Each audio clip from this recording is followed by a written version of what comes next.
A continuación veremos, como parte del tema del flujo del campo magnético o flujo magnético, vamos a ver la ley de Faraday y la ley de Lenz.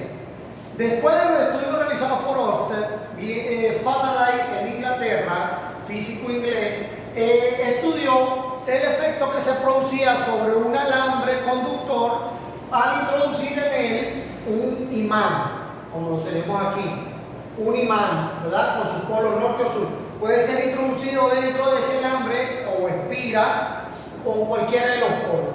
Se dio cuenta que al introducir el imán en la espira, ¿verdad? En el alambre, en ese alambre se inducía, se producía una corriente eléctrica.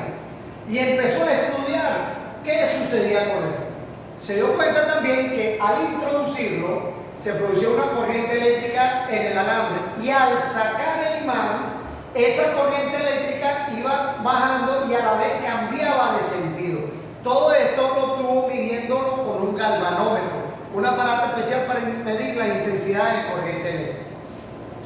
El enunciado de la ley de Faraday, con lo cual nos permite determinar la fuerza electromotriz inducida, F por sus iniciales, y con la letra epsilon, la letra griega epsilon se designa, es la fuerza electromotriz inducida epsilon en un circuito es igual a la variación del flujo magnético que atraviesa la superficie de ese circuito con respecto a un lapso de tiempo t.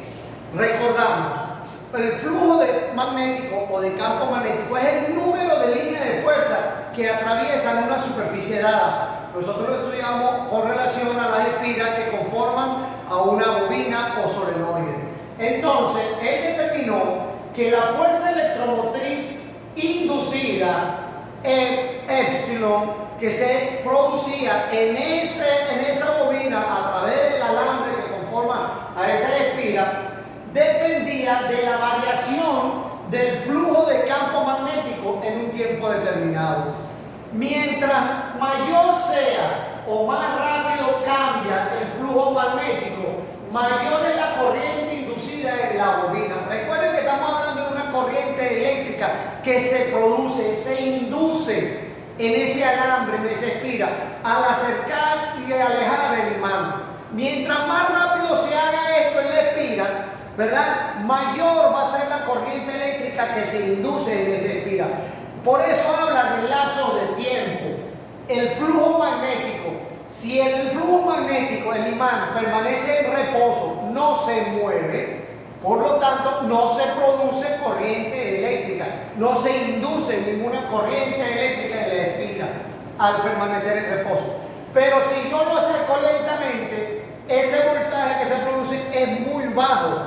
En cambio, al ser mayor el movimiento de ese imán en la espira, mayor va a ser la corriente eléctrica inducida y por lo tanto el flujo es mayor. ¿Lo ven? Al ocurrir una variación del flujo en un lapso de tiempo, si yo decido medir en un lapso de tiempo entre 10 y 5 segundos en lo que sucede, me voy a dar cuenta entonces que la fuerza electromotriz inducida en el circuito va a ser igual a esa variación que sucede en el flujo de campo magnético.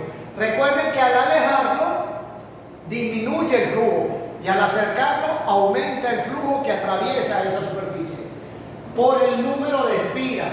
¿Lo ven? Epsilon va a ser igual a menos N por la variación del flujo de campo magnético entre la variación del tiempo, donde N es el número de espiras. Ahora bien, ¿por qué el signo negativo? Ahí entonces comienza la ley de Lenz. El signo de la corriente inducida produce, el sentido de la corriente inducida produce un campo magnético opuesto a la variación del flujo magnético que lo causó.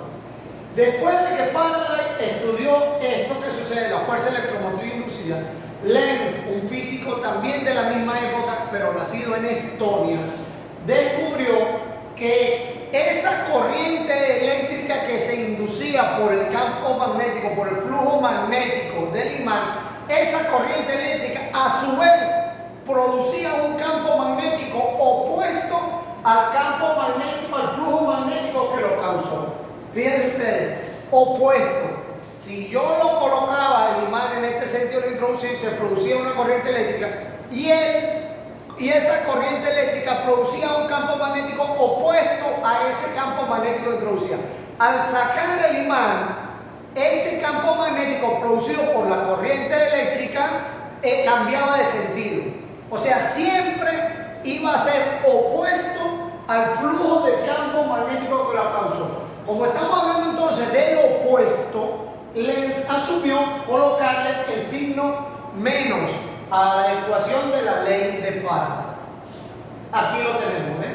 Y en el caso de la bobina, cuanto mayor es el número de espigas en la bobina, mayor es la corriente inducida en el alambre, como lo tenemos aquí. ¿Ven? Aquí tenemos una bobina. Mientras mayor sea el número de espigas, mayor va a ser la corriente eléctrica inducida en el alambre, producto del flujo magnético de este imán. Y aquí lo podemos ver también en la ecuación. Como es un producto, mientras mayor sea n, número de espigas, mayor va a ser la fuerza electromotriz inducida epsilon.